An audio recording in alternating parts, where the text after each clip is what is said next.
Mary Ellen Carsley is a scientific and botanical illustrator as well as an art educator. A former practicing architect, she has illustrated 8 books and numerous articles for national and international journals.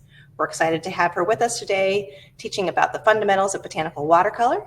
So with that, welcome Mary Ellen. Thank you so much, Libby. It's great to be here again, and a big welcome back to the students, and thank you to the students who've been with me before, and a big welcome to those of you who are new. It's wonderful to have you join us.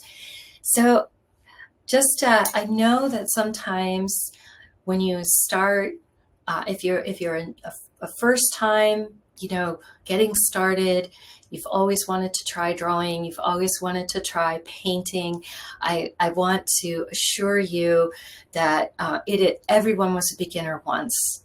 The template that we have here, okay, is our Blackeyed Susan. It's just a simple line drawing.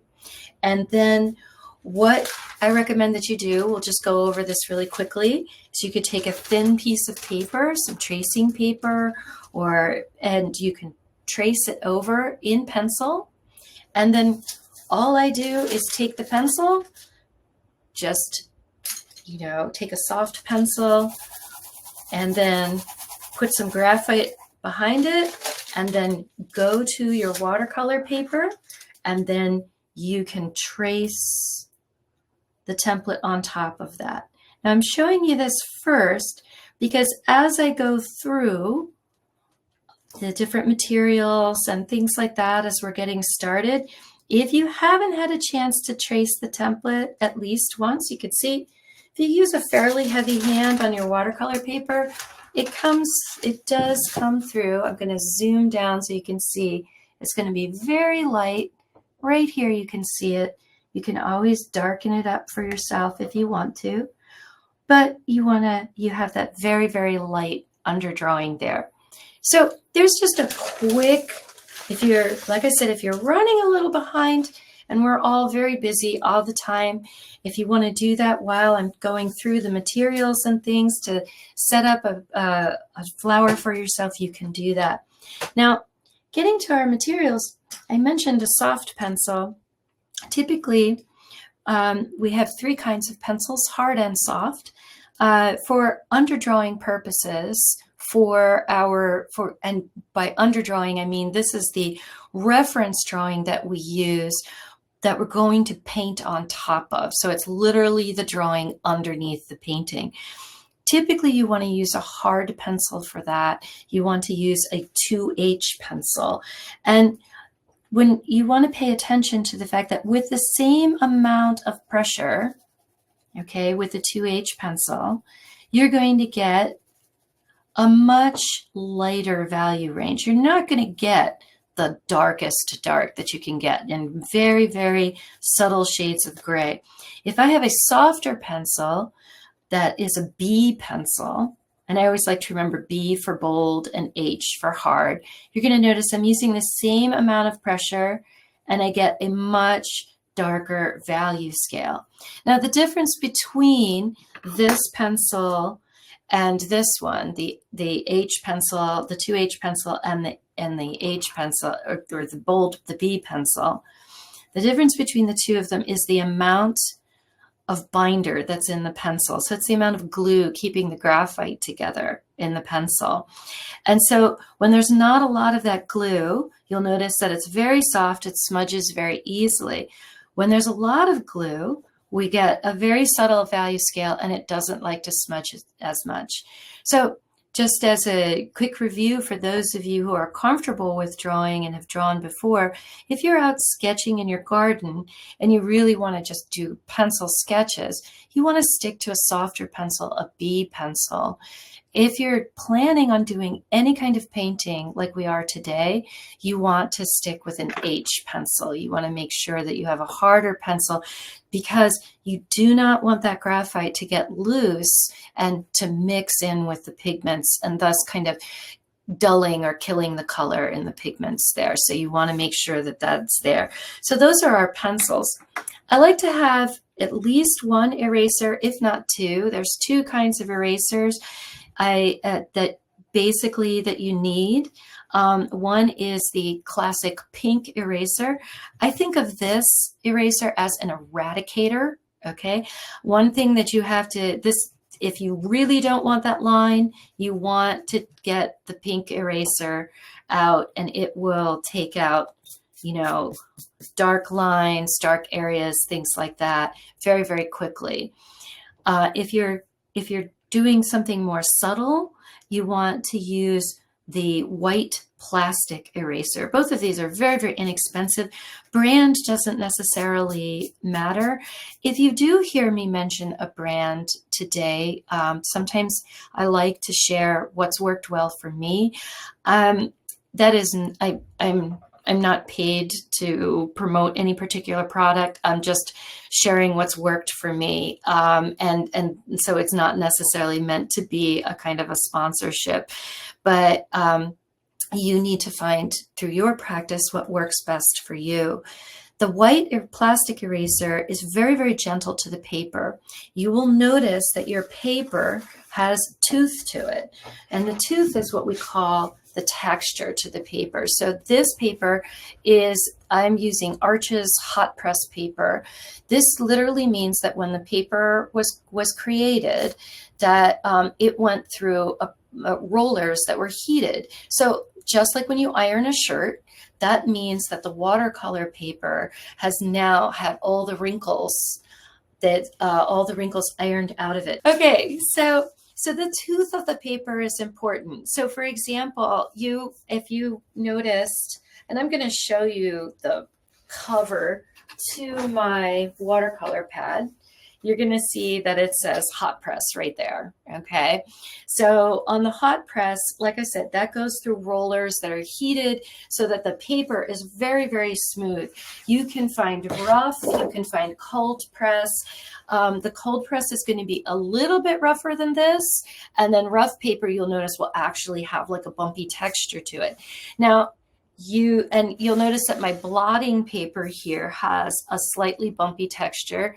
I'll bring the camera down. It might take a moment for it to come in, but you could see the difference between this paper and this paper here. This is a cold press paper underneath. And you're going to notice that slightly, as I move the paper, you can see that slightly bumpy texture here.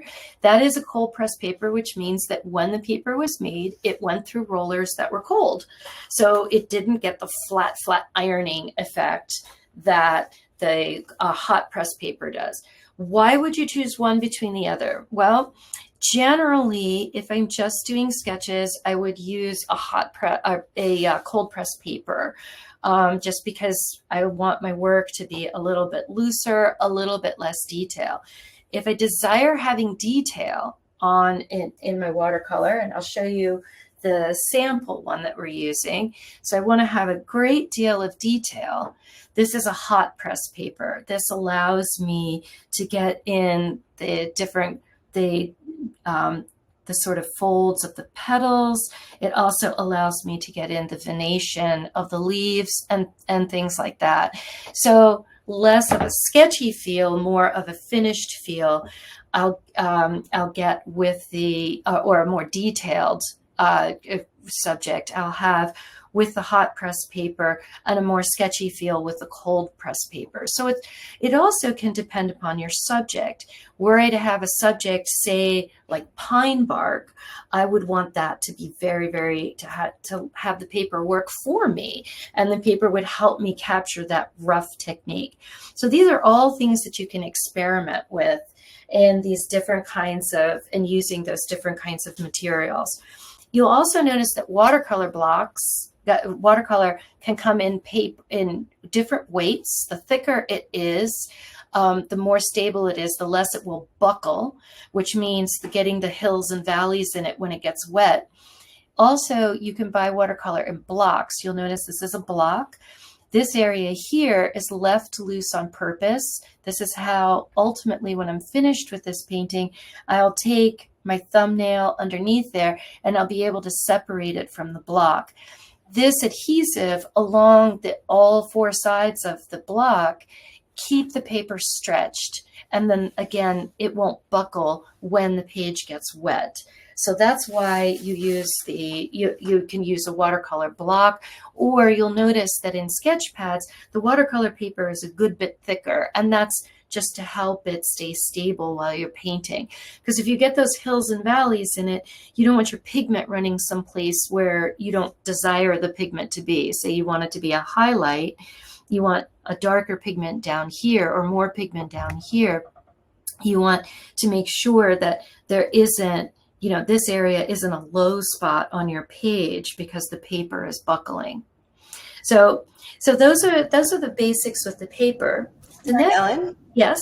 Just quick for you, we're at about 10:45. Okay. And so just wanted to give you an alert on that. We did have somebody ask a question about pencils. So when you're done with the brushes, I'll jump back in with pencil question. That sounds great. So now with the brushes, the brushes that I'm going to be using today is I'm going to be using rounds today. But I did want you to be aware that there are flat brushes. There are a variety of different brushes. I talk about those on my website, but just for today's purpose, this is an excellent brush for large areas, and you can buy them in different sizes. They can be very, very narrow. They can be even wider than this. But this is for large flat areas that you can use this for. But the rounds for what we're doing today, I'll talk about different techniques to use with these. And these are I have a number 2 and a number 3 round here. I tend to work very small. Obviously, if you work larger, you're going to want a larger brush. But I tend to be a little bit on the small side.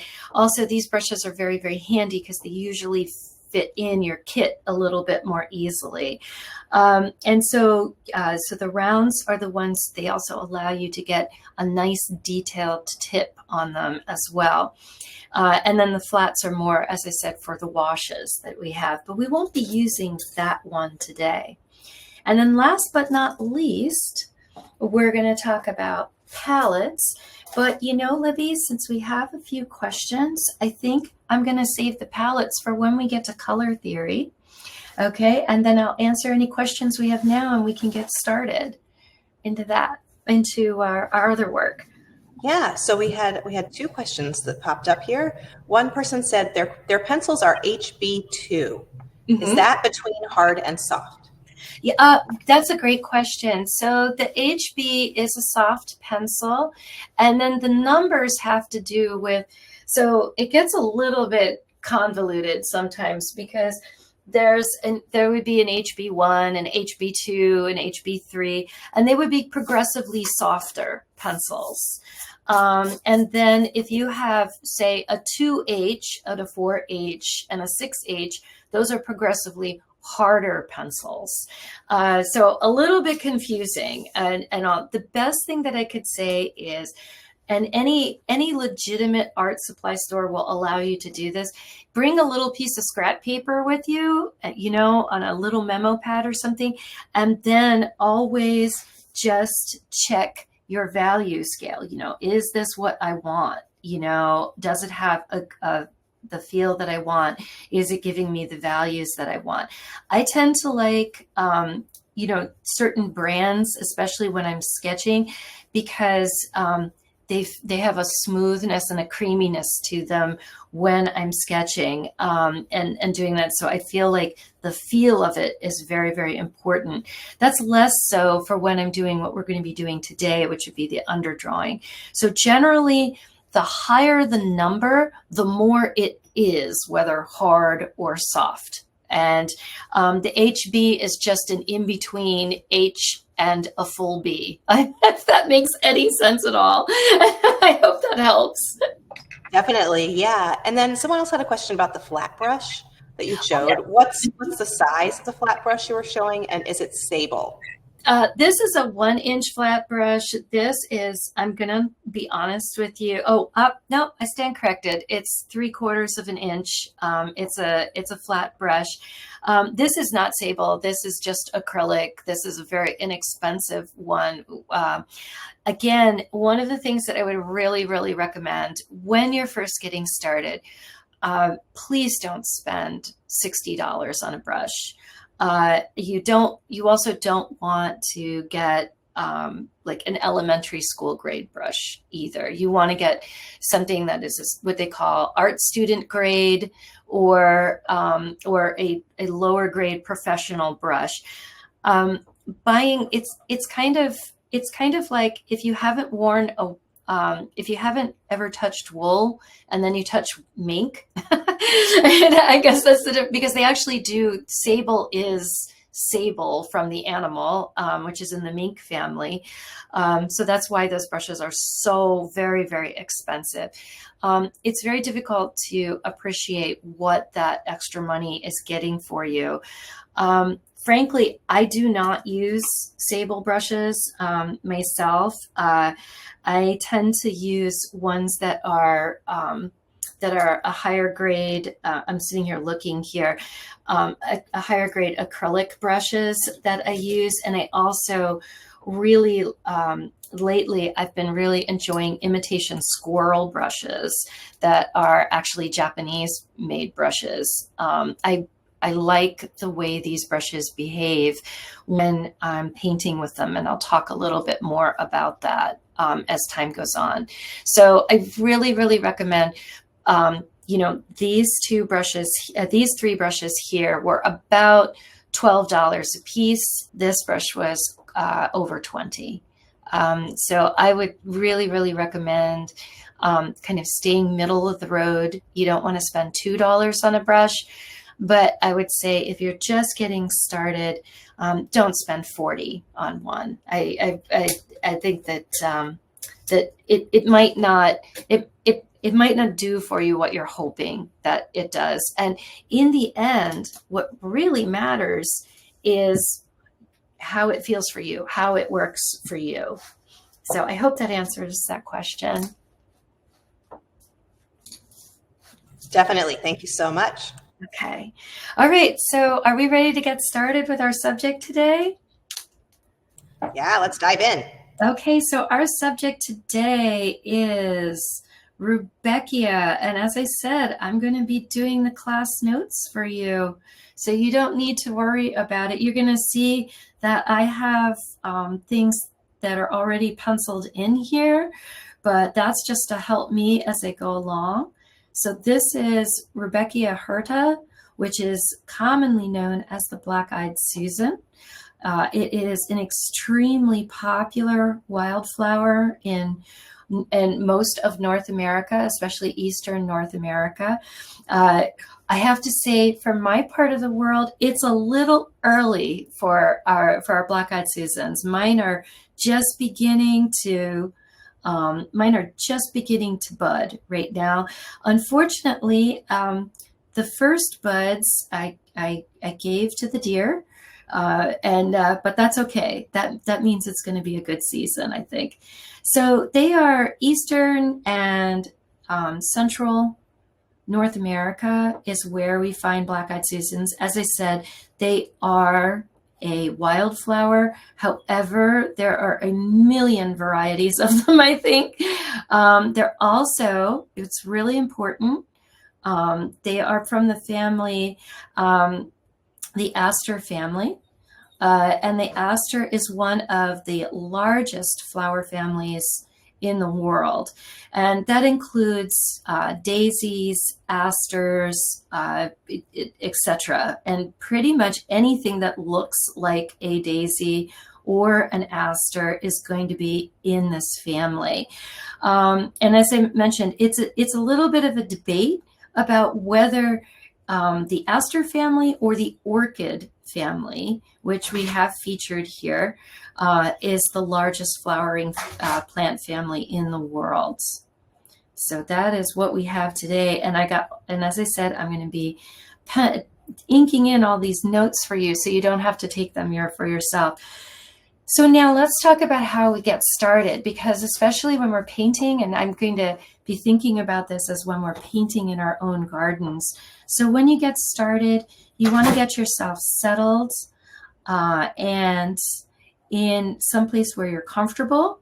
You definitely, if you're going to be painting plein air, You want to make sure that you are able to sit in the shade, and you're also in a spot where you're not going to be disturbed too much. You're not going to be in anybody's way. You're not going to be in a major walkway or anything like that, and have some comfortable seating. The reason I mention all of this is you really want to be able to take your time to observe your subject, and to also notice all of the details about your subject. So I'm going to talk about how we're going to look at our subject when we first get started. And one of the things, the main view that you want to consider always in order to understand the structure of what you're painting or what you're going to be drawing, is you want to think about the plan view. You want to think about this view of the flower from above, with no perspective. Don't worry yourself with perspective right now. And so you're going to look at it from directly above and look for these. And in your first step here, you're going to look for the large shapes. And so you can see here that I have drawn out here for you very lightly, and I'm going to darken it up for you so you can see it even better. I have all the big shapes that we have to worry about. So the first thing we notice that there is a center to the flower. That center to the flower is a nice circular shape here, okay? Also, you're going to notice that along this flower, that there's a kind of a series of concentric circles. We have the outside of the flower where we find the petal tips. Now, obviously, all the flowers that we draw, they're not going to be perfect, right? Some of them are going to have lost petals. Some of them are going to be, but we're not going to concern ourselves with those details right now.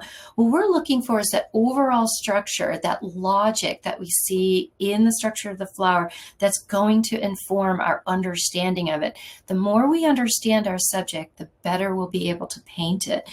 Then we're going to look for those axes here. We have a center line here through the flower. We also have a horizontal center line through the flower. And from there, we can begin to divide up those circles as to where the center lines of the petals are.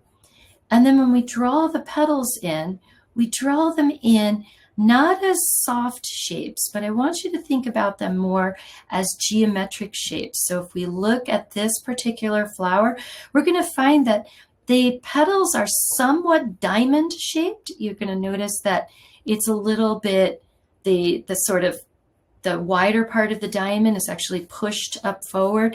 And we're going to see that pattern repeat itself all the way around the flower.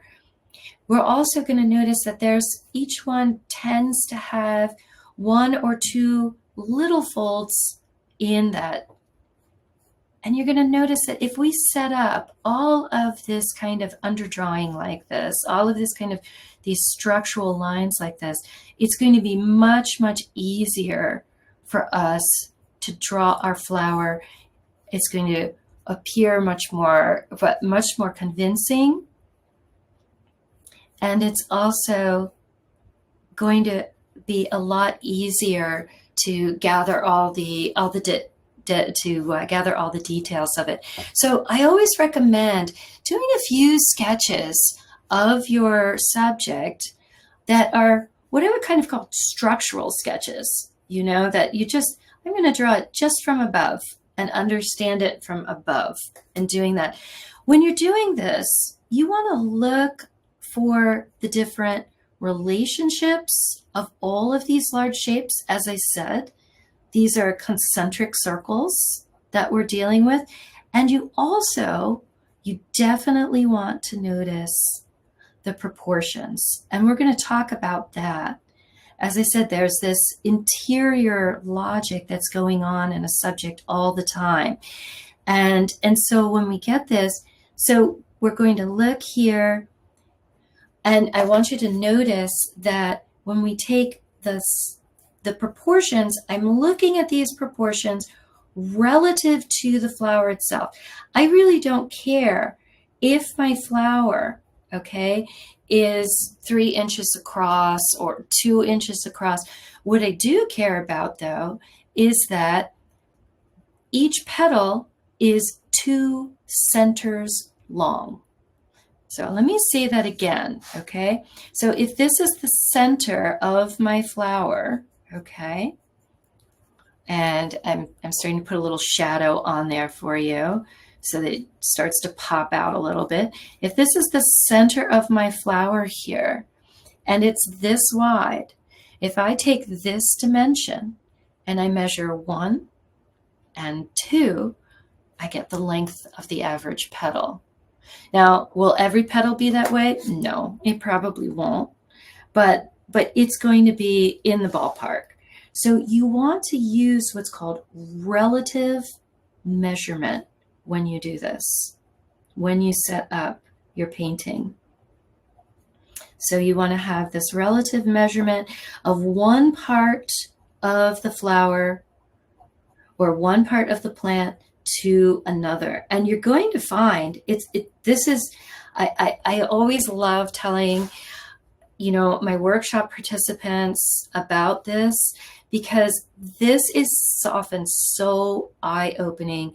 You start to see how there's so much of a kind of order and logic to the plants. And even though they can sometimes look, it can be very challenging to our eye.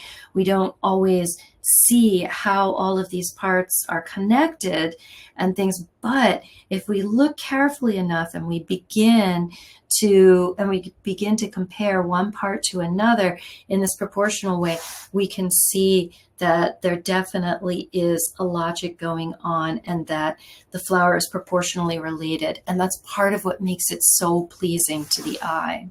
Okay, so these are architectural views of the flower. Now, the other view that we want to think about as we're sketching, before we even start thinking about what our composition is going to be, we want to think about the elevation view. Now, the elevation view, again, this view is without perspective, and our elevation view is going to be from the side. So we can, if you'll notice, I drew this directly below, above, so I have my same center line there. And then I also have a baseline here of the middle of the flower. And you'll notice that I'm trying not to use too many botanical terms. My apologies to you master gardeners out there, but sometimes I find that using a lot of technical terms for folks who are just getting started, it can be overwhelming. There's a lot to learn about botanical terms, about artistic terms. So I try to keep my language a little bit simple so that we don't get bogged down in understanding, in just understanding vocabulary. So you're going to notice right away, I remembered there was that concentric circle. So I know that the petals at this point, they tip down. Now that's very important to me when I'm drawing and painting, because this tipping down of the petals, okay, is going to be a change in value, which means it's going to be a change in the lightness or the darkness of the part of the flower that I'm painting. So I want to pay attention to those kinds of changes. And you'll notice I'm still drawing in. I'm keeping my drawing pretty structural. It's not looking soft, right? It's looking a little geometric, and that's okay because we can always soften it up later. And then I'm doing my architectural view here. I'm still on the center line. I still have the same width there, and also I brought down right? That line from here to here, which is where I noticed, even in my plan view, that this is where those petals start to tip. Just down just a little bit there. And this helps me begin to understand how the flower, how the stem is always on center with the middle of the flower. And then also how these petals resolve themselves into the center of the flower. Also gives me an idea about how high this center of the flower comes up. One of the things that I've noticed, particularly with the Blackeyed Susan, is this flower center, it's domed on the top, and then it actually tucks under a little bit. And again, really important for me to notice this, because this is going to be a value change for me. I'm going to have a slightly darker value here. There's going to be just a hint of a ridge there. And I'll bring my camera down just a bit so you can see that. So there's going to be just a little hint of a ridge there. And I'm going to want to capture that, because and I'm going to say this several times in our time together, when we work with color and value, it's the value that really gives us that sense of 3 dimensions on a 2-dimensional surface. So I'm going to just take a moment here for you to look at all of these things, okay? And remember that we're looking at the arrangement of our petals along with the center of the flower, and we're taking averages. Now, you're going to get specific once you have a subject, and we're going to talk about that next in just one moment. So we have our values here. We've started thinking about values up here a little bit. We're going to start to think about how shadow works here, and we're going to define that subject, okay? When you're thinking about basic values, okay, and those of you who have worked with me before, okay, when you think about those basic values, you're always going to come back to a sphere. You want to, and I think that one of the things that was most helpful for me when I was first starting to draw was when I first learned how to draw a sphere. I just had so much fun. I just had such a good time drawing these little spheres, where I tried to make them look as round as I possibly could on my piece of paper, just little doodles. So what you always want to remember is you imagine your light source, okay, coming from the upper the upper left-hand corner. Now I see that for you right-handed people out there. My lefties, do it the other way. Your light source should be coming from the upper right-hand corner. You're going to find it a lot easier to work. Have a little bit of fun the next time you go to an art museum, and go and look at the still life section and see which direction the light is coming from. I guarantee you, you will be able to determine the handedness of the artist that painted it, whether they were left-handed or right-handed. So I'm right-handed, so my apologies, lefties. I'm going to be working with my light source on the left-hand side. And the first thing we're going to have after we draw our circle, okay, is we're going to put in the turning shadow. We're going to put in the dark side of the sphere. Then, if you look at the sphere very carefully, you're going to notice that it does something a little bit counterintuitive. The shadow is actually a little bit darker in the center, okay, and not so much on the dark side. You know, you would think the further away something is from the light source, the darker it's going to be. But that, in fact, is not the case, because what happens is we have something called the reflected light. And the reflected light is essential to remember in drawing and painting. And we're going to talk about this quite a bit when we get painting. You always want to make sure you capture that reflected light. This is the light that's bouncing off of the other surfaces around your object back onto the object, and it creates a lighter value in the midst of that dark side. So this is what, in fact, makes things look quite round. And if you get that reflected light, you're going to be able to create that illusion of three dimensions on a two-dimensional surface. The other thing that we always have to think about in drawing and painting is the cast shadow. So it tends to be an elongated version of the object itself. It is darkest closest to the object, and then it fades. So it's a graduated shadow. And you'd notice that once I put that in, I have this lovely point of contrast here between the cast shadow and the reflected light. Those little points of contrast create wonderful little sparkles that really attract our eye and create visual movement. It is just the same in paint in pigment as it is in working with graphite. So we're going to make sure that we remember that today as well. I like to give a little bit of background because that point of contrast again makes that highlight pop out just a little bit. And then of course, if I want to clean up, I'm going to be using my gentle eraser, right? My white plastic eraser. But if there's something that I really want to erase and eradicate, I'm going to use that pink pearl eraser again. So we had our little bit of our highlight review. Now our basic values review here.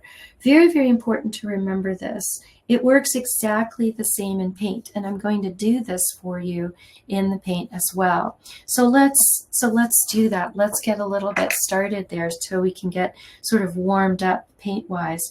I'm going to take my 2H pencil here, and then I'm going to draw a circle, just a nice circle here. Okay, I'm going to draw in also an indication, and you probably saw me do this when I was working over here, of where I start to see the shadow. I'm just using my imagination right now. Imagine a billiard ball, an egg, a golf ball, anything, any kind of simple form like that. And I'm going to also pencil in, I'm just going to pencil in right there, that basic shadow there. And when I do that, I'm going to get out some of my paint here. I'm just going to do this and when I get out my paint, one of the things I like to have is I like to have something to blot my brush on, because we like to control the amount of watercolor. And I'm going to talk about this in more detail. I have just a simple ceramic jar here. Get my brush nice and wet, wipe off the excess just a bit, and then I'll select I'm going to use blue for right now. I want to make sure I have not too much on my brush there. And then what I'm going to do is I'm going to put in that shadow there. I start to put that in. Notice I rinsed my brush, and now I'm going to use a wet brush here. I'm going to come in and I'm going to soften that edge just a little bit. But did you see how I pulled that pigment down? Might add a little bit more in here. Now bring that pigment down, but I'm going to keep that reflected light there. I'm going to let that dry for a minute, because we want to keep that edge. So I'll put in just a little bit of a dark value here to help pop that highlight. Again, I can come back in, add a little bit more pigment while it's wet, and we get that lovely bloom. So we go in there, just like that. Maybe even now I want to soften that up just a bit, right? And now I'm going to come in with that reflected, no, I'm sorry, not reflected light. We're going to emphasize that reflected light by putting in the darker part of the shadow, right? And then you'll notice I just add almost just plain water at that point to reduce the concentration of the pigment and then fade that shadow out. And then we've got a little sphere there, just like we did in pencil. Wonderful thing to practice. Okay, great little thing. So we've got it in graphite, and we have it right here in our, now if I went a little fast there, I don't want you to worry. We're going to go over that a number of times. Okay, so now that we've got our basic values in mind, okay, we talked about, I'm going to just take a step back here. We talked about thinking about these big basic shapes. Let me move this down here just again. We talked about these big basic shapes in two different views, in the plan view and in the elevation view. And then we talked about taking these two things together and adding the shapes of the shadows into that. Now, when we're really want to understand our subject and we're getting into the deep water now, one of the things that I love to mention to folks who are first getting drawing and painting, really want to understand your subject, look at it in different phases. So find those buds that you would love, that, you know, when they're half open, and look at, so this here for the underside of the flower of our Blackeyed Susan flower, right?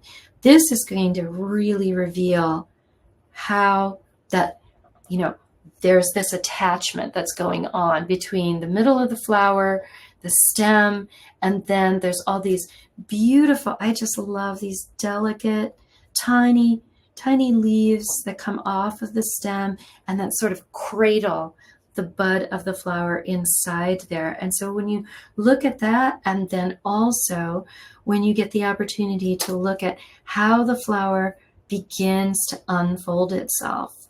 So we've got these lovely, like I said, these delicate leaves that begin to unfurl, and then our petals come out, and sometimes they're still quite folded up and they're really not fully to their length yet, but we get a sense of how that flower begins to unfold and reveal itself.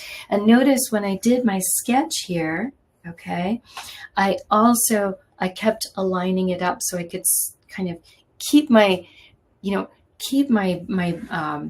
baseline here, understanding like what parts of the flowers that I'm actually looking at, and really begin to understand our subject. When we're thinking about the flower like this too, remember up here we talked about this relative measurement. Well, we want to pay attention to that too for the stem, because look, from the base here, we have a measurement from the base of the center of the flower to the first leaf, and then we do that and we'll get to the next leaf. Sometimes you'll find that this will increase by just a bit. Often those of you who are familiar with different mathematical series, oftentimes this increases by a third, and so that you'll find that the next leaf is this distance plus a third where its attachment is. But you'd be able to look and see those kinds of relationships with it. Now, why all of this structure? Why this? Well, look at the sketch that we have up here. So this is a sketch that's done in the 2H pencil. You can see it's quite light. Now, I've been drawing on top of things, okay? This is with an H pencil. And as I showed you briefly before, you can see I can get a much darker value with the same amount of pressure as I go through. Now and as I said, this is beautiful for when I'm doing pencil sketches, not so much when I'm doing painting. I really want to try to keep it as light as I can when I paint. So this is in 2H, and I have quite a bit that I've sketched onto here. I want to call to your attention, okay, as I painted this, as I created this sketch, you can Mary see. Ellen, the top of the sketch is out of frame for us. Oh, I'm so sorry. Thank you. Maybe, yeah, slightly to your left. Yeah. There we go. Okay. All right. And so as you can see, can you see that those concentric elliptical shapes? I'm gonna put them back in. Then we have this line of the stem there. Another here. We have another series of concentric elliptical shapes here, the circle here. So you can see how this sketch began very, very structural like this.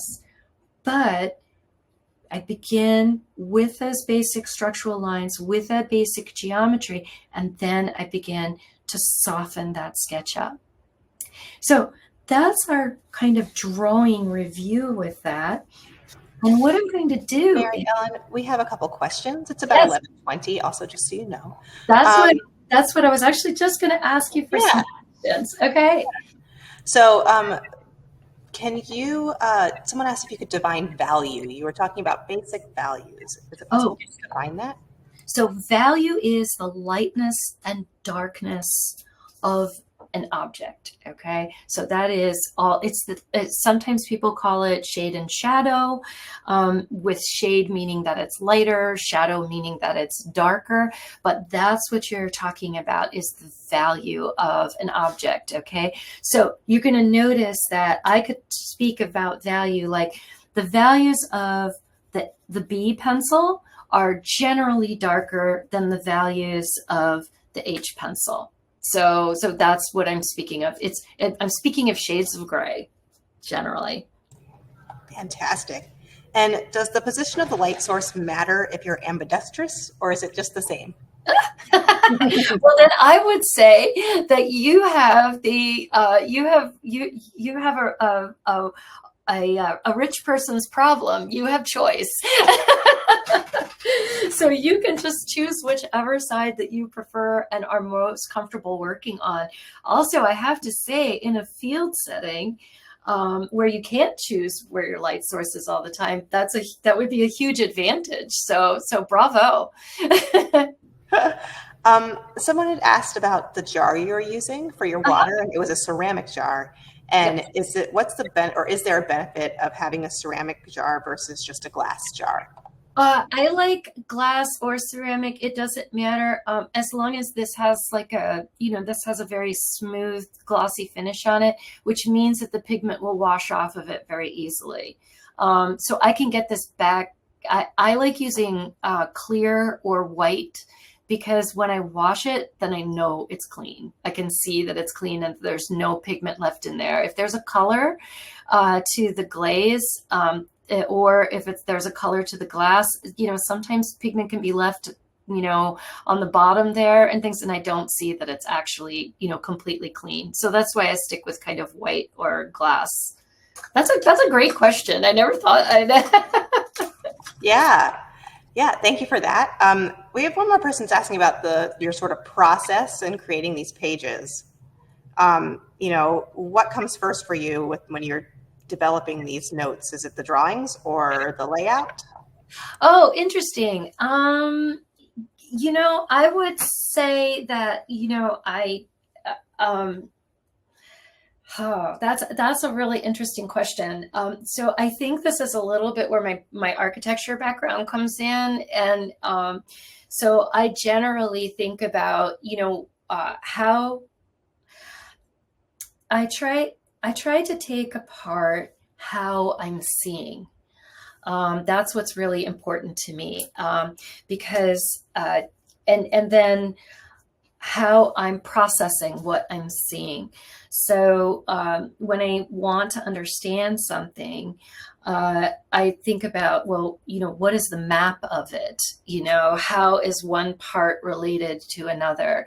And the easiest way for me to take that apart is to look at it, particularly with flowers, to look at them, right in the face, basically, right, from the plan view, right from above, or from you know, the most interesting view, you know, because with orchids, that would actually be the side view, right? Orchids don't tend to face up, but but flowers like the Blackeyed Susan and other asters are always face up. So that would be the plan view.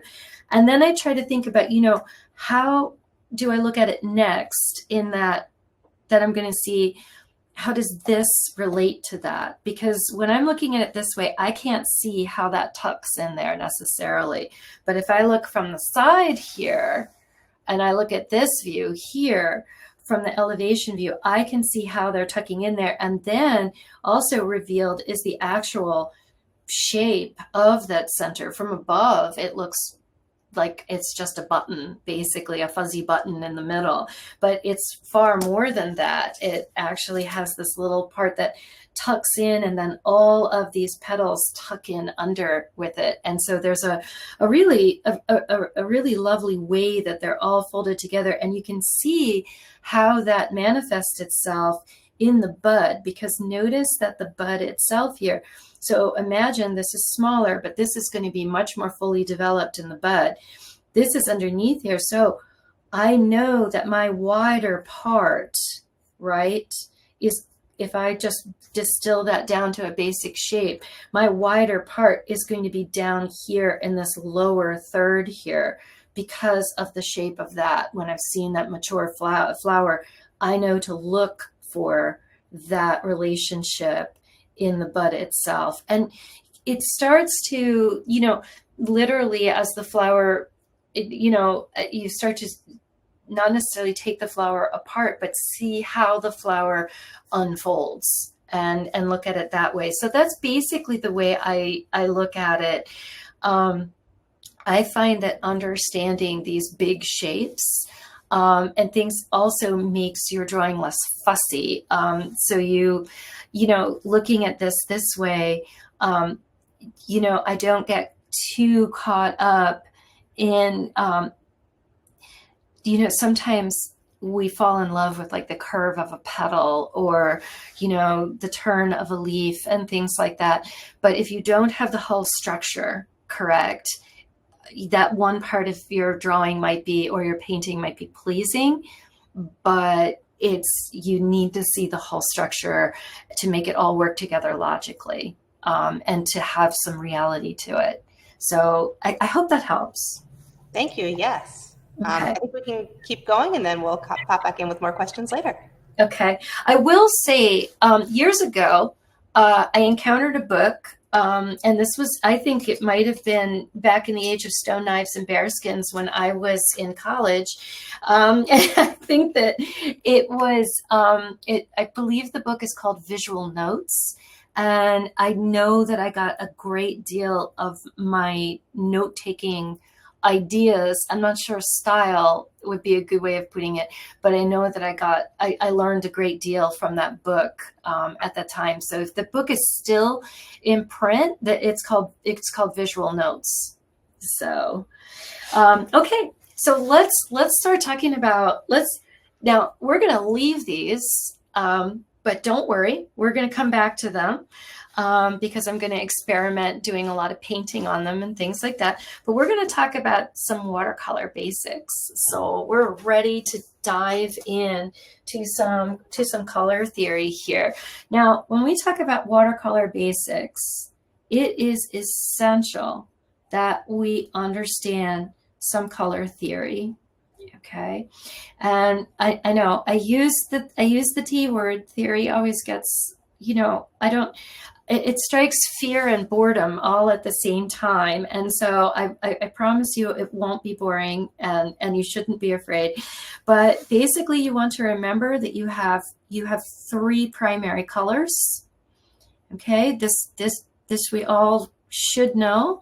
And that is going to be red, okay, blue, and yellow, and they are called primaries because they cannot be made. Okay, we can't mix two colors and get red, blue, or yellow. Okay, and we use these colors. We mix red and blue to make violet, Okay, we mix blue and yellow to get green. And then we're going to mix red and yellow to get orange. So these are our secondaries.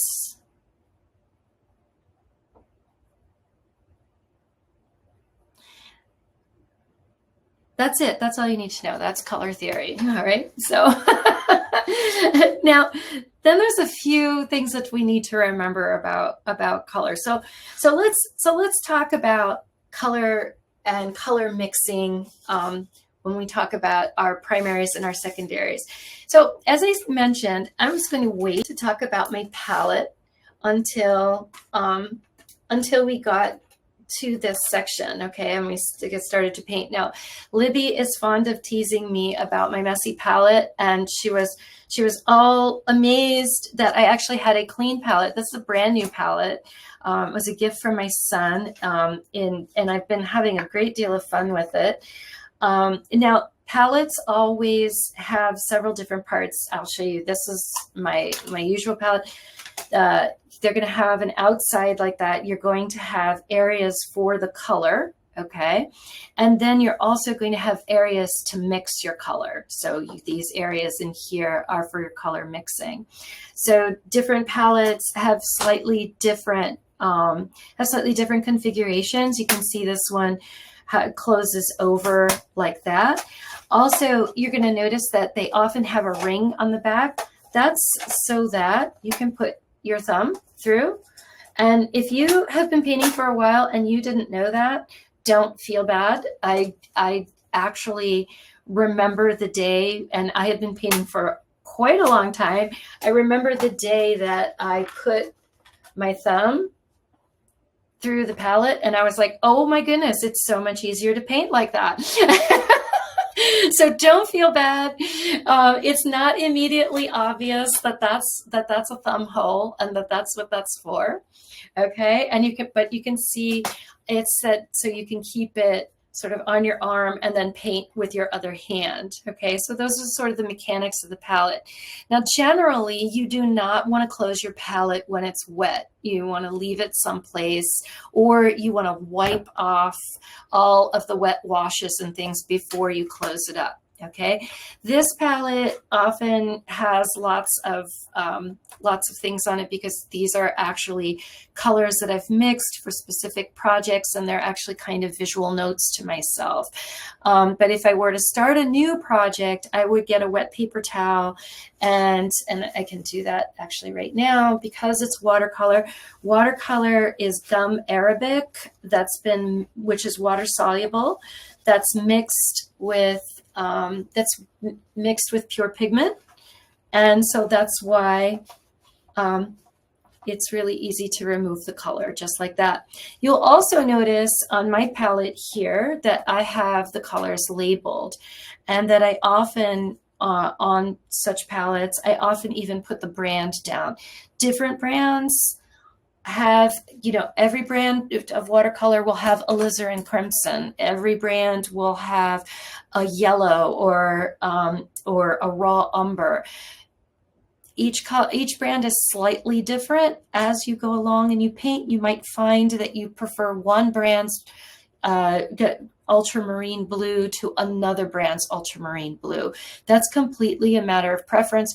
But if you notice on my palette, if I do have things listed or brands listed, that's simply for me to remember. And I really highly recommend that you label your palettes, or that you keep the key that comes with a pre-made palette, because you will not. You think you will, but I have yet to remember yes, that's cadmium red. Looks like it. I'm pretty sure it is, but you might as well just be absolutely sure and just label it there with a Sharpie marker, and so you'll know exactly what it is. Now, these pigments here are actually tube pigments. So I got these from a tube, and then what I did was I emptied the tube into the little pan. Before I do that, I actually take a piece of sandpaper and I sand the bottom of this to rough it up. And that way the pigment tends to stick a little bit better to it. You can see this is an old palette and it's getting a little bit grungy, and so it's starting to lose some of that roughness to it. So some of my pigments pop off sometimes, but that's what that's meant to do. So you can empty those in, and then what you do is you leave your palette open overnight, and then all of these dry and they're perfectly ready to travel and then to go with you, and then you can activate them with water. My new palette here are actually pan watercolors, and again, this is simply a matter of preference for it. This is actually a landscape palette, so it's designed for landscape painting. So it has a number of earth tones with it, an Indian red, as opposed to, say, a cadmium red, and so on. So these different kinds of palettes you can buy that are preset and ready to go. My palette here, I've designed for myself, and if you're curious what my pigments are, you can see those on my website. They're all listed there. My palette here is mostly for a botanical palette. Funny enough, for the flower that we're using today, my landscape palette works really, really well, and I've been enjoying experimenting with this one. So you'll see me using this new palette with the pan colors today. So any questions, Libby, right now just about the palettes? Did anybody have any questions about that? Yeah, we did get one question come in, and someone asked if pan watercolors are harder on your paintbrushes.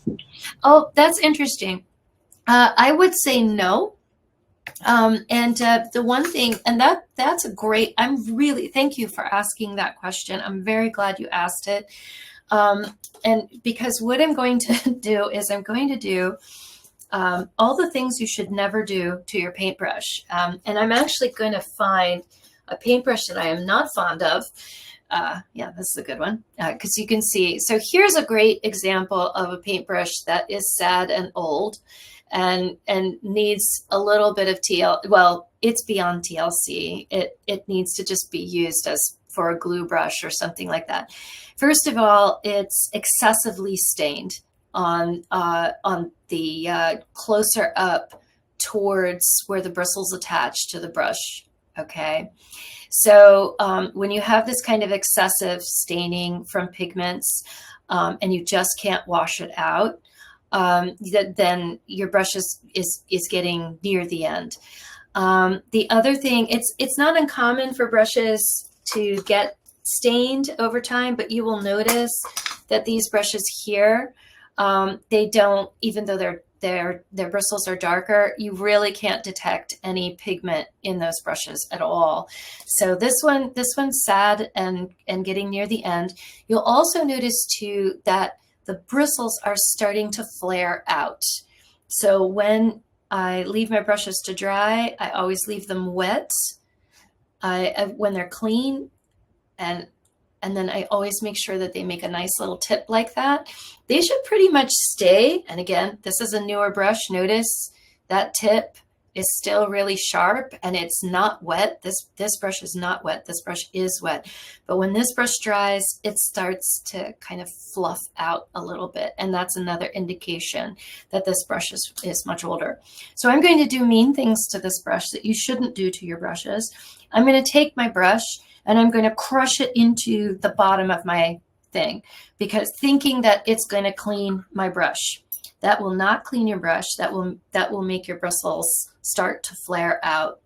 It will also cause pigment to be forced up into the base of the bristles, which you don't want to do. Okay, so never do this to your brush, either on paper or into your paint, or in the bottom of your water container. You just don't want to do that.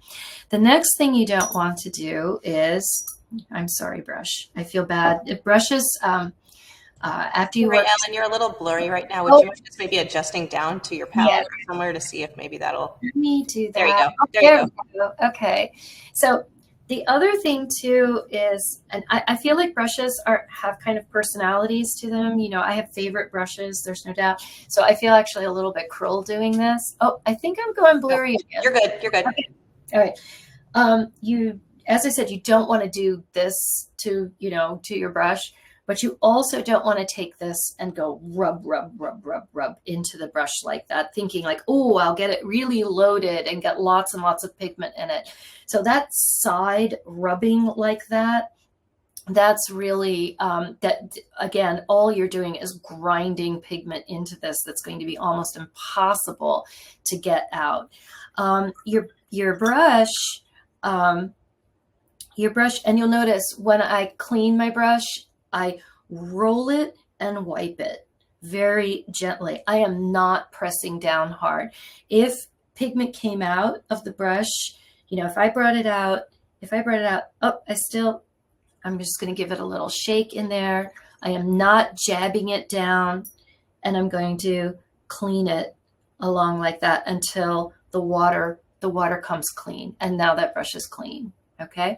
Now, if I, at the end of the, if for some reason you simply cannot get this brush clean, and you're really having difficulty getting a pigment out of it for some reason, you can use a very mild laundry soap like Fels Naphtha, or maybe some Dawn dishwashing liquid, and just a little bit of it, and you can kind of roll it through the brush and keep rinsing and rinsing, but always working, not pulling, don't pull, but just gently stroking, you know, cleaning, stroking those bristles through, but don't ever run it under a really, you know, hot, strong stream of water thinking, oh, I'll get my brushes clean really fast. Just be patient, be gentle, and your brushes they will last a long time.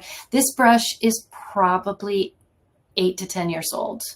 And it's because now it's starting to get, it's done a lot of duty. And so now it's starting to get older, but your brushes, you should have them for years. If you're gentle with them and keep them clean. Lastly, don't ever leave your brush in. Okay, this is a classic beginner mistake, thinking, oh, I'll use the bigger brush and then I'll just leave that one in there and let it clean. There's two things that are happening when you do that.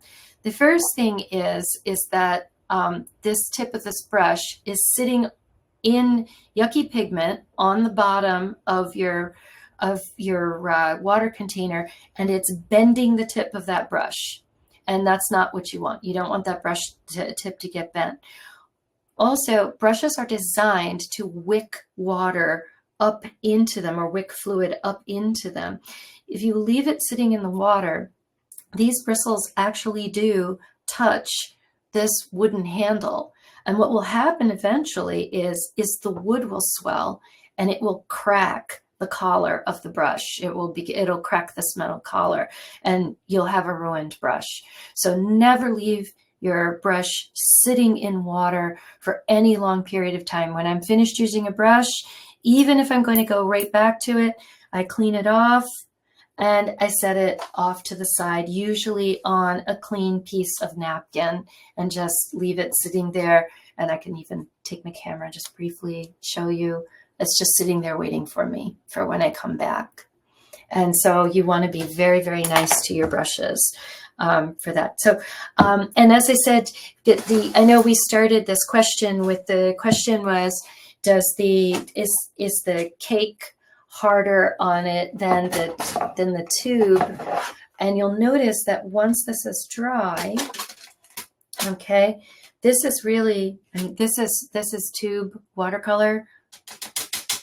It's just as hard as anything that's in the cake there. And so, you know, as long as you're not jamming it into it, which you shouldn't be doing anyway, there's no difference between the two as far as your brush is concerned. So any other questions, Libby? Not at the moment. Okay, great. Oh, then let's do a little bit of painting. All right, so what we're going to do is we're going to get some nice primary colors here. So pick a primary color. I actually would recommend starting with blue, and you want to get like I'm going to be using my number 2 brush, okay? And what I'm going to do is I'm going to get it nice and wet. I'm just giving it a little just a little shake through the water there. The reason I do that too is, just so you know, when you buy your brushes, they will come with starch on them. And they'll be perfect. They'll be and they'll feel very, very stiff. What you want to do is you just want to maybe a little bit of warm water, and then just keep taking the brush, wiping it off, taking the brush, wiping it off. I have some dirty stuff in my water. and then that will get all of the that will get all the starch out of your brush, and you'll know it's out because your bristles will be nice and flexible and easy to use. Okay, so let's start. Right, Ellen, we're blurry again. I mind adjusting. Thanks. No problem. Let me do that, and then we'll go back. There we go. Okay, so now what we're going to do is you're going to notice that I have some blocks. You can probably see very, very lightly, and you'll notice I have these light drawings on here just so you can get a sense of how light your work should be on your watercolor paper. You just want outlines that you can barely see, okay, or that you can just see, in order to use those as your guides. So we're going to get started. I've got a nice wet brush. This is French Ultramarine. It is a standard in your palette. You should definitely have this. Notice that I'm just gently rolling and daubing the brush onto the pigment. And I've got Mary Ellen, we can't see where your block paper there. Thanks. All right, so now I have a fully loaded brush here, and what I'm going to do is I'm going to start using the tip to kind of keep my edge, practicing keeping my edge. Always good to practice a little bit of control. And I have very, very heavy pigment here. I might even put more down. Okay, I want to start with a really, really heavy pigment. So, and you'll get the idea as you go. Notice I'm painting with both the tip and the side of my brush. And now what I'm going to do is I'm going to progressively add more water. I keep moving from side to side, pulling down on the edges there, add more water. I always wipe off my brush on the edge. I'm going to pull my camera out just a little so you can see me using my water. And I'm going to pull this all the way down till it's very, very light. I just want a hint of the blue, and we have a nice graduated wash there. So we go from very, very dark always to the light like that. So a nice graduated wash from dark to light, and we kept our edges pretty neat. Now, the other thing I'm going to practice is I'm going to take the same ultramarine blue, and you can paint along with me. And this time what I want to do is I want to practice making sure that I keep one solid. I want to do a nice, solid, even area here. So I'm going to try to make sure my pigment is evenly distributed. I lost my edge there, but that's a good thing because I'll show you how we can fix that. Trying to make this as nice and even as possible. So these are things, little things that you want to practice making this. Now, I am not happy with that edge there, okay? So what can I do to fix it? I can come in here And what I'm going to do, you'll notice I made that very, very wet. Okay. Softened up that edge a whole lot. I'll bring that down just a little bit. And now what I'm going to do is I'm going to take my brush. Brushes can act as mops, and they can also act as a sponge. And now I'm going to pick up that excess water on the edge there, and I can clean that edge. Keep my brush very, very clean and dry now. I might have to go back in, clean it off, dry it off again, and come back, and then I can pick up and clean up those edges. So can you erase with watercolor? Yes, you can, but you have to be a little fast on it. Now, some pigments are staining pigments, and they're particularly and some papers are particularly unforgiving. Arches paper, which I'm working on today, and generally hot press papers are pretty unforgiving. They will not allow you to do what we call lifting, to take off the color. And I'm going to talk a little bit about lifting now. So I'm going to stick with ultramarine, okay? And what I'm going to do is I'm going to draw that sphere again, but this time I'm going to do it entirely in paint. I'm just going to paint it with no underdrawing here. I have a nice blue sphere here. I'll bring it over a little closer. And now what I'm going to do is I'm going to lift out. My brush is clean and dry. And I'm going to lift out a highlight. I'm working with it wet, lifting out that highlight, okay? And then I'm going to go and I'm going to lift out the reflected light on the other side, and now it starts to look like a marble. Isn't that fun?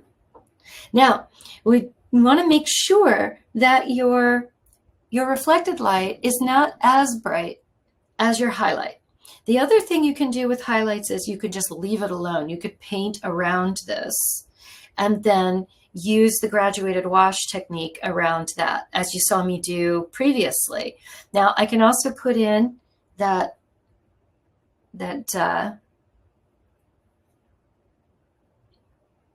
cast shadow there.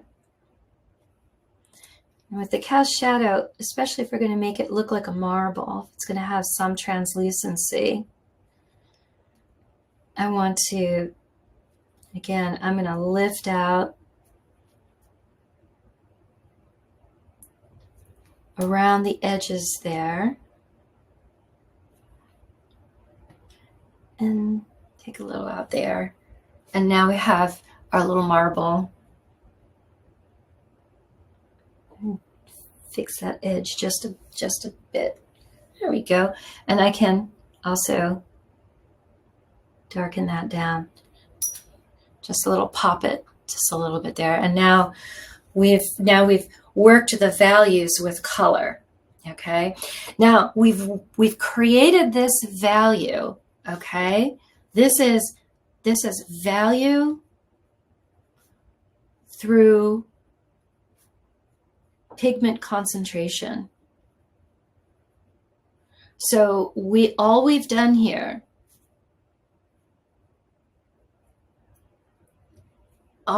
is changed the water to pigment ratio. Okay.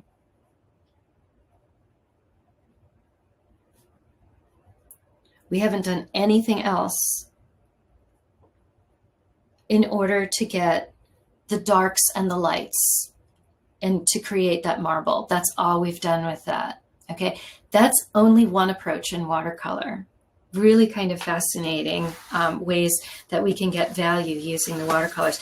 So let's talk about that again. Let's go back to our thing. So if we have our hue, which is our pigment, right, or the color, when we say hue, if I'm going to look at that, I'm going to say that's orange. But if I look at that, I'm going to say, wow, that's a much, much darker or deeper orange, okay? But it's still orange. So that's our hue. The value, again, has to do with the darkness or lightness of of our object, okay? So our hue plus a value is the desired color, okay? When we talk about our hue plus the opposite color, and we're going to talk about what opposites are again, we get a shade, okay? And then we add hue plus white, okay? Or in the case of watercolor, okay, hue plus white is a tint. Now, watercolor, when we add white, we really are just thinning the pigment as we did with the little sphere that I just painted. So you're just thinning the hue, okay? We're just adding more water to it. But let's talk about those shades and shadows now, okay? So if I want to create shades and tints in watercolor, okay, let's stick with our blue, okay?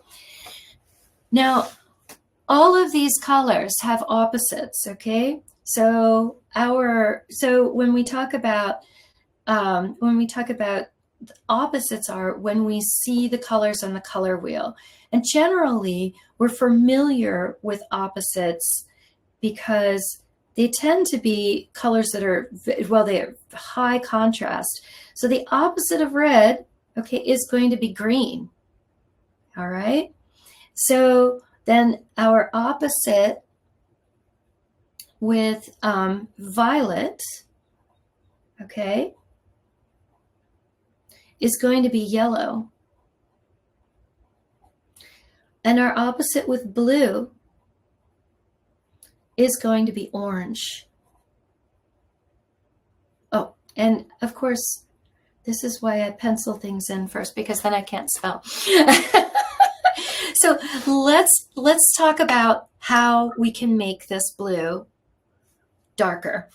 So here is my ultramarine, okay? And I'm going to mix it with, I might need another palette for this, one sec. Yep, I do, I have my other palette. I'm gonna mix it with a cadmium orange. Now, I want you to notice what happens here. When I mix it, look how much darker the blue got. We've went from here to a very, very deep, like navy blue. But here's the trick. You do not want to see the orange in it, okay? So when you're mixing for that darker value, okay? So if I go from, let's go over to one of our examples here. I'm going to go from my pure blue here. This is a pure blue, pure ultramarine, okay? And I'm going to fade it. I'm going to tint it by adding water. So I'm creating lighter shades of ultramarine. So lighter tints of ultramarine here. And then as I do that,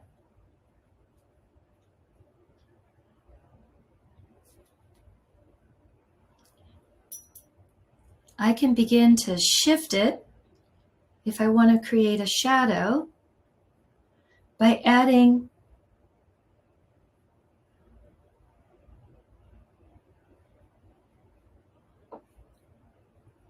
much, I'm going to go the other way. Here's my very dark. If I want it to get even darker, I'll add a little more orange into that. And so I can have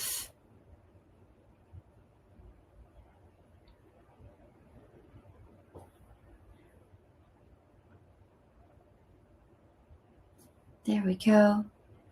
Just trying to blend it very nicely. So I have my pure hue, my tint, and then these are my shades. This is the blue plus orange, which will give me my shades.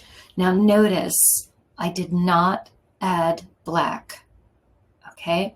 Black is only for extreme circumstances when you really desire black specifically, or you are trying to really kill a color, dull a color way down.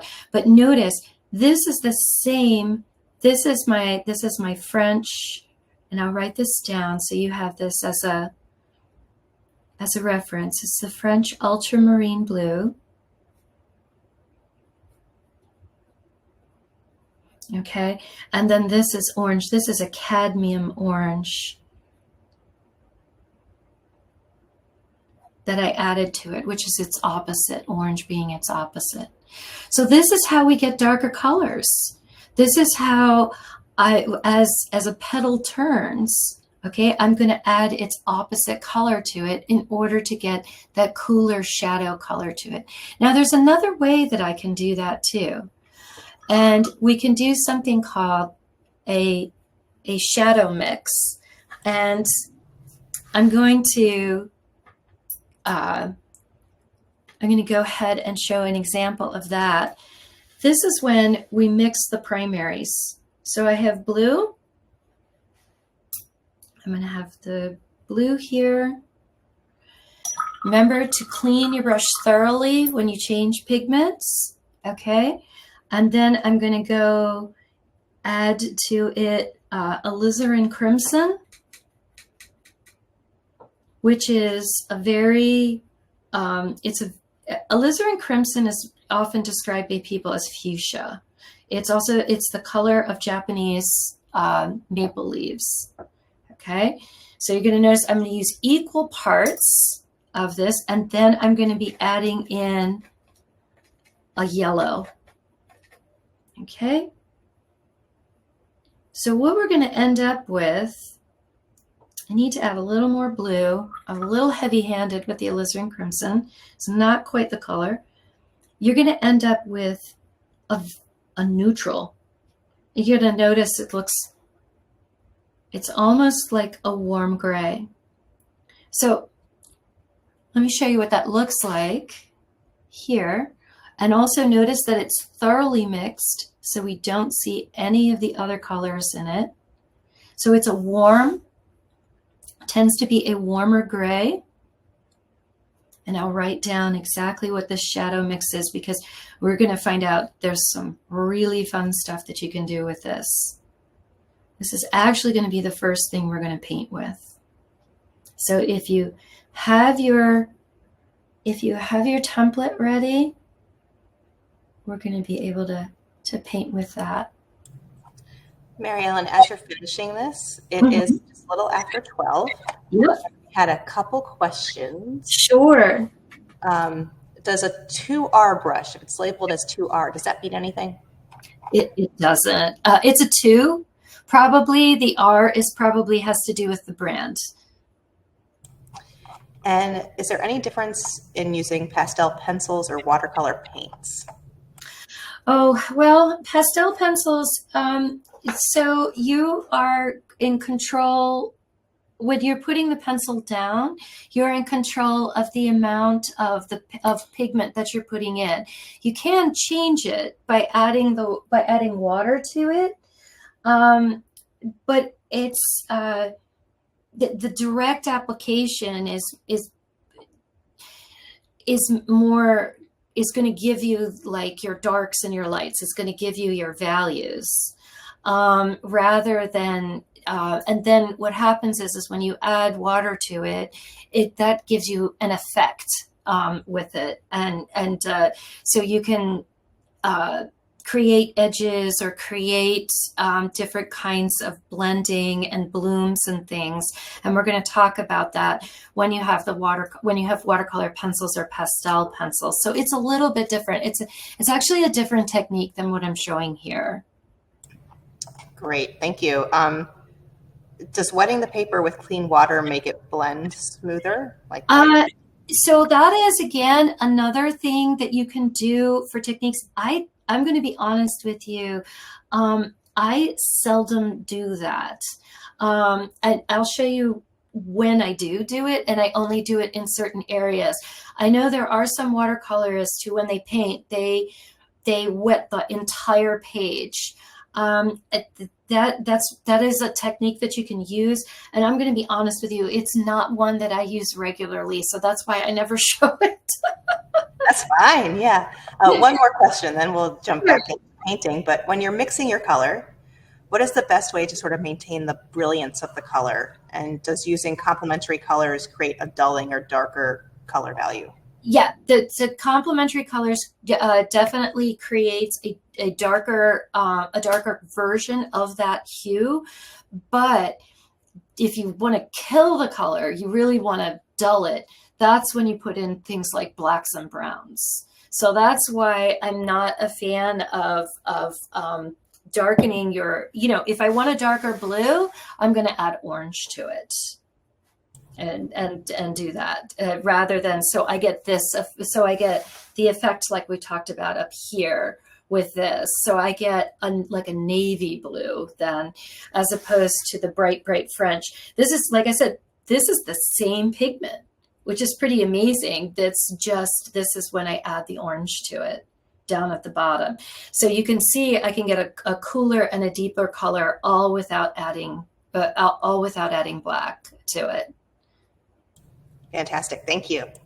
All right, so what I'm going to do now, you're going to notice that I have three. I took my template and I traced it 3 times. Now the first one that I have here, okay, is this one is my pencil template. Okay, so this one I could actually do the pencil drawing and I can paint on top of.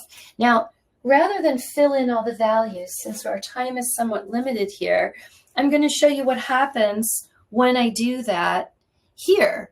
So right here, this is an entirely, this whole drawing I drew out in pencil. Okay, and I have this all prepared for you.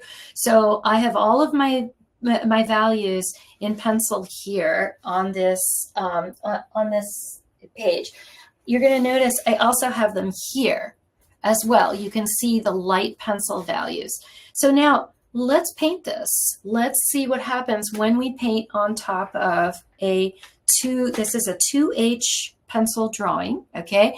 And again, you can see that I have all my darks and lights in there. So how are we going to get started? Well, the first thing we're going to do is we're going to do what I call setting the palette. So I know that, and I wish I had a real Blackeyed Susan with me today, but I don't. But what I'm going to be using for my Blackeyed Susan is, you can, I have let's not use this one, and I'll tell you why, because there's some earth tones in there that you may not have. So what I'm going to do is, Libby, I just want you to watch me. I'm going to clean my palette twice. Oh my gosh, I know. That's amazing.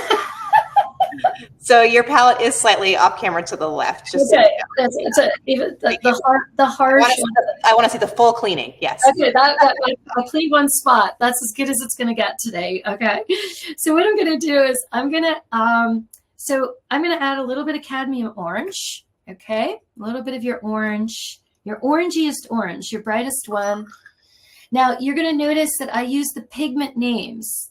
And then I'm going to use a cadmium yellow over here and add a lot more yellow to that, because our Blackeyed Susans are an orange that's on a kind of, they're more of a yellow orange. I'm going to pull out a piece of scrap paper. There we go. I'm very pleased with that color, actually, right off the bat. I'm going to do a little experimenting with it to see if I can get the values that I like with it. Beautiful. Now, when I want this to go darker, right, I'm going to need a little bit of violet. So I know everybody's there going, what? But let me look at that. I'm going to get a nice, so let me draw a petal for you just really quickly with my paintbrush. I'm going to use my brush. So I'm going to start with the tip, and then I'm going to gently press it down. Wider, wider, wider. Bring it back up, and look at that. It looks like a petal. And then what I'm going to do is I'm going to blend in, maybe just off to the side here. I'm going to put in just a little spot there.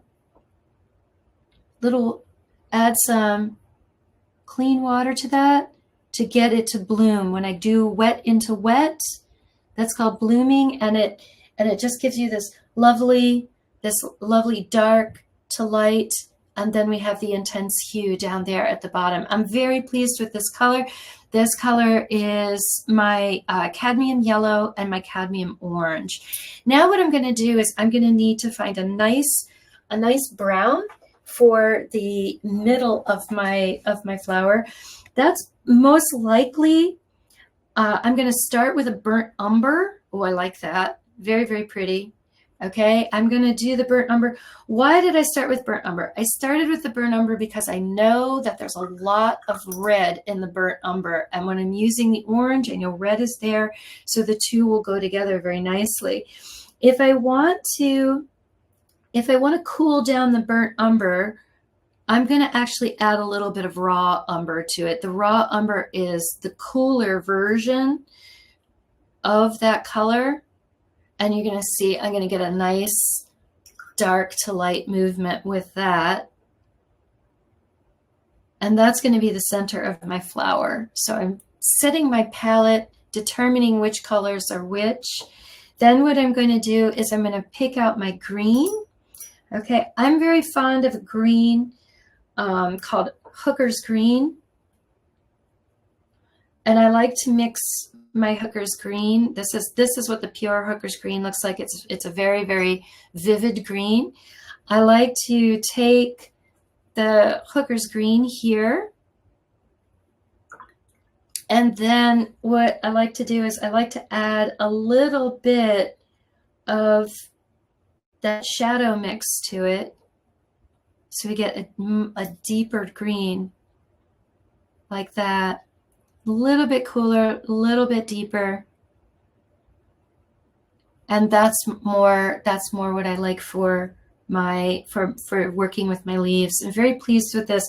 This is the way these worked out. So remember how I got this shadow mix of that blue is, and I'll write this down so you'll be able to see these, and I will take a picture of the palette. All right. So this is cadmium yellow and plus cadmium orange, which is almost equal parts with that. Okay, this is mostly burnt umber.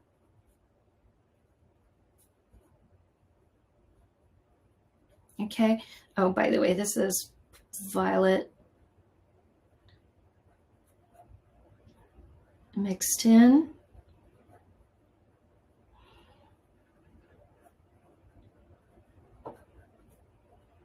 And generally, if you're mixing more than 3 colors, you're doing something wrong. Okay, so this is burnt umber plus a little bit of raw umber. And this is going to be the Hooker's Green.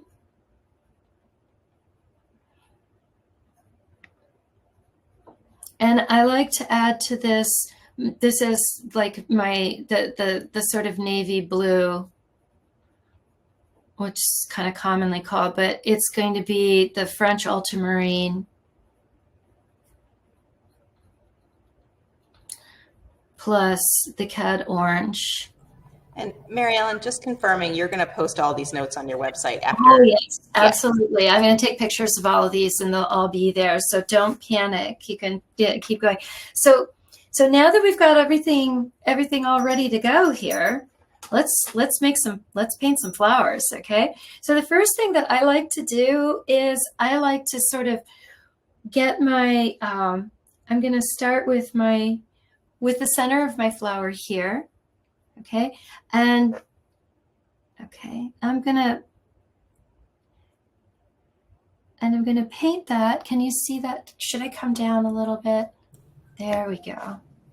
Can you sort of, yeah, center. There you go. Thank you. Okay. Perfect.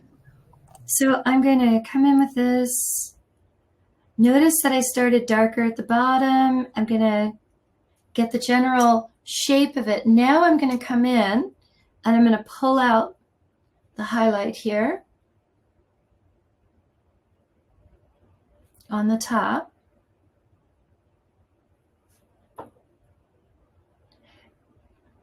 And I'm going to... Mary Ellen, you'd like people to follow along with the template, is that correct? Sure. Yes, absolutely. And so do the top there. And now we've got the center of the flower. Now, in this case where I have several of the flower, I'm not going to do this today, but I would go and paint the centers of the other flowers too. Okay, I would just, and this is personal preference. This is not something you need to do, but I am more comfortable working kind of one color at a time. And so, and I layer my colors that way. Then what I would do is now I'm going to go to, now I'm going to go to my petals. And this is where that little brush technique is going to come in handy. So I'm going to mix up a good amount here on my palette of the color that I want. This is my cadmium yellow plus my cadmium orange. And then, I know it sounds crazy, but if you haven't done it, it's kind of nerve-wracking. Then what I'm going to do is I'm going to have a little bit of violet off to the side here. And I'm going to make that little bit of a darker value there. You'll see where we're going to go with that in a sec. So my brush is just cleaned it off. And now what I'm going to do is I'm going to come in and I'm going to fully load my brush. Lots of pigment in my brush right now. And I'm going to come in and on the bright side here, I'm going to start on the bright side. I'm going to bring that. And notice how I used the brush to help me get the shape of the flower. And notice that I leave a big, sort of daub of the pigment right there on the end. Now I'm going to go ahead, I'm going to do that again. Okay. I'll do this one right here. Bring it in. This one's a little wider because of the perspective on it. And I'm going to bring that up. And I've got that again right there. And I'll go and I'll do, I think I have enough pigment on my brush here. It'll be a little bit later, but that's okay because I'm moving into the bright part of the flower, right? This is the part of the flower that's facing the sun. This is my light side. I'm going to actually lighten this part out. This one I want to be a little lighter. There we go. And then I'm going to come back in again, clean brush, been a little dry. And you see how I'm getting those values underneath are showing through, but also I'm reinforcing those values by painting on top. This technique of using the graphite drawing, the light graphite drawing underneath the your watercolor was very, very popular in the 17th, 18th, 19th centuries. So lots of watercolorists did this rather than applying like direct color to the paper. Now, as I go around, remember I told you that violet's going to come in handy.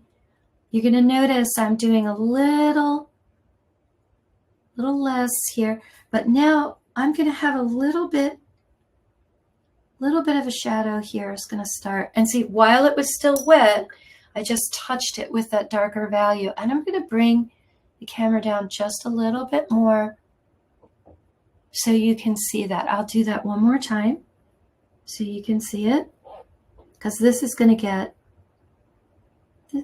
this is going to get it on both sides here. I'm going to make that, I really want to cool that down a little bit on these ends here. Okay. Lift this off, and then I'm going to mix just a little bit of violet in, and while this is wet, and you know, if it begins to bloom a little, I'm going to take the tip of my brush and kind of control it, and it starts looking like little folds in the petals. Isn't that fun? I just love that. So let's put a leaf in. Same technique, okay? Same technique. We're going to use get our Hooker's green mixed up here. Let me bring my palette over. We'll leave those for now, okay? And mix up my Hooker's green here. I've got my nice dark blue that I used, okay? And I can see from my pencil drawing, right? It's much lighter up here. It's much darker down there. That's the way I'm going to move. So I'm going to start with the tip of my brush, come down, and I'm going to leave that dark pigment right down there. Then what I'm going to do is I just put a little bit of water on my brush, and I'm going to bring that down into there. And notice how by loading the brush with a little bit of water, I was able to get that leaf. So we have the nice tip up here. It's a little bit lighter, but it's darker here and lighter there. So we got a lot of movement of darks and lights in that leaf there. So that's working on top of the on top of your pencil drawing. Let's look at another technique, okay? So Libby, any questions before I change off here? Yes. So in terms of the petals, yes, as you move towards the back petals, is there a color shift? Or are you thinking about that as you're painting? Yes. Actually, that was part of what I was doing there. Let me bring this back. I'm going to do it slowly. There we go. So then the thing. So you'll notice my petals are much lighter over here. I slightly increased the orange and the violet as I started moving around, and I would do that as I would continue around the petals here, around the darker side. But remember, something interesting would happen here, and I can do this really quickly, is the really neat thing that would happen is I'll do one more petal here. I'm going to do that. That needs a little more orange in it. I'm going to add it directly, okay? And I'm going to blend that out.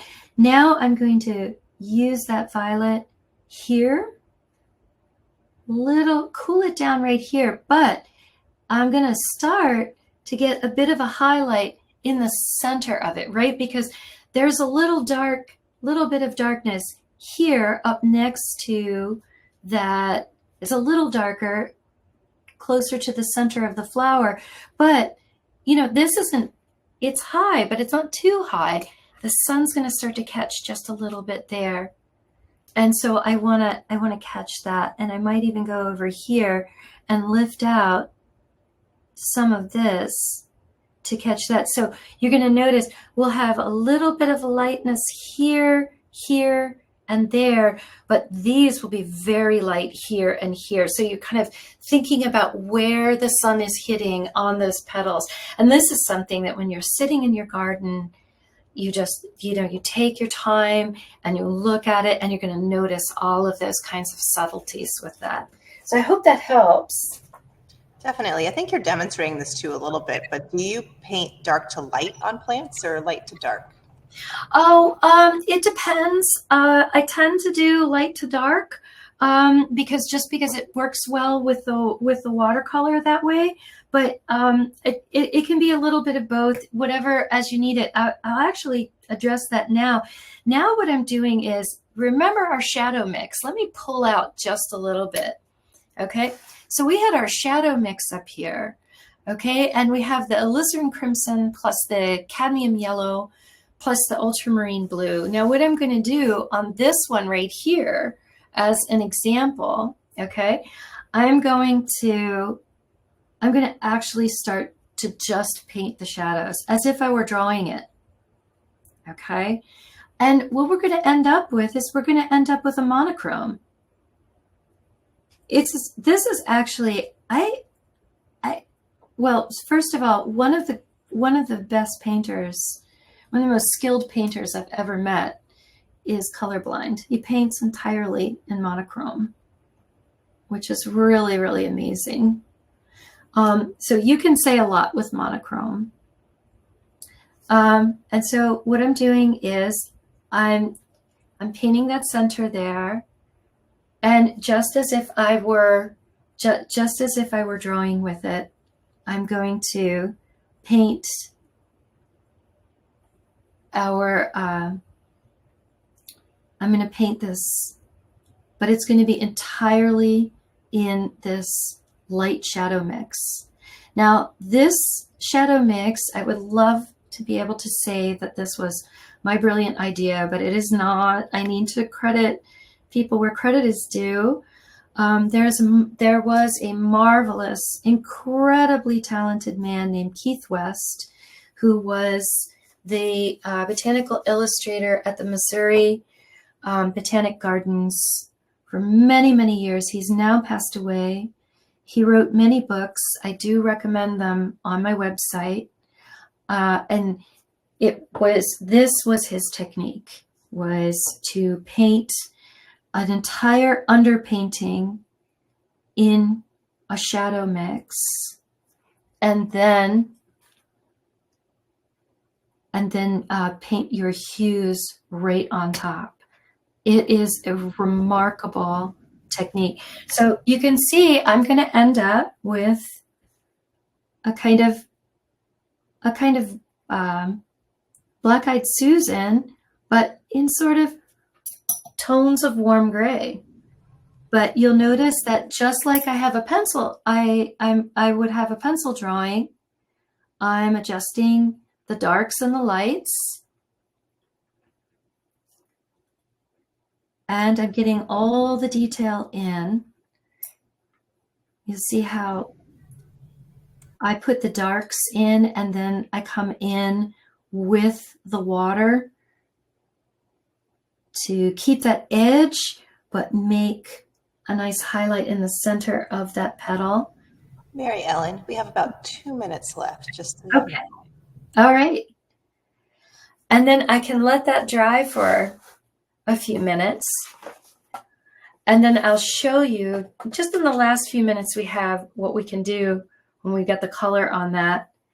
And then, of course, as I've been painting all along, when we painted up here, we can paint direct pigment onto, and this is where and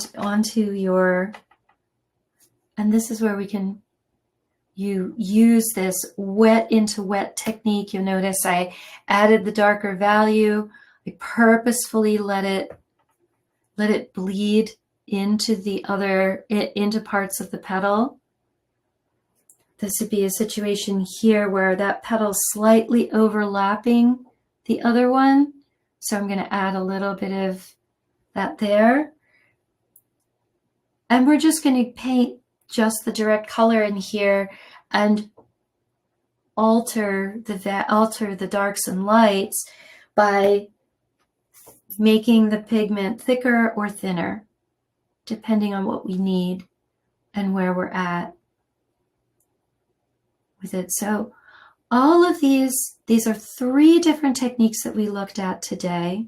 Okay, the direct painting, okay, the painting on top of your own sketching, okay, with the 2H pencil, and then the painting on top of this. Now, I know some of you in the audience are saying there's no way that that's going to look right, because I was the same way when I first started looking at it. I thought there's no way I'm going to be able to not see that purple coming through, but I will show you when you paint on top of it, you just get a beautiful value right there. And it has an intensity and a richness that is really, can be really stunning. But you must make sure that your underpainting for this is completely dry before you begin to add your hues on top of doing that. Isn't that lovely? That is gorgeous. Yeah. It just, you really, now see, the thing that I love about this particular technique, I will tell you, is that, and it's a little bit of a physics thing, watercolor is a transparent medium, and this is really taking full advantage of the fact that it is a transparent medium. And so this is just a lovely technique. I also love this technique for beginners. We have focused on your hand and not on the painting. Oh, sorry. Yeah. I love this technique for beginners because I think that for beginners, it's a great way to be like, okay, I have my painting completely set, and now all I need to do is think about color on top of it. I also love this for beginners as well, because it's the same thing. I could get all of my darks and lights set, and now all I have to do is follow what my drawing was. So I think these are really, really two terrific ways to get started, to get a beautiful result. And then when you're feeling much bolder, you can do the direct paint. So any last minute questions? Well, I'd encourage people to reach out to you via your email, because we are at time. And this has been a lovely way to spend a Saturday morning. Thank you so, so much. Yeah, it's been fantastic. So thank you to Mary Ellen. Thank you to everyone who joined us. And we hope that you have a lovely day. Thank you. Bye-bye.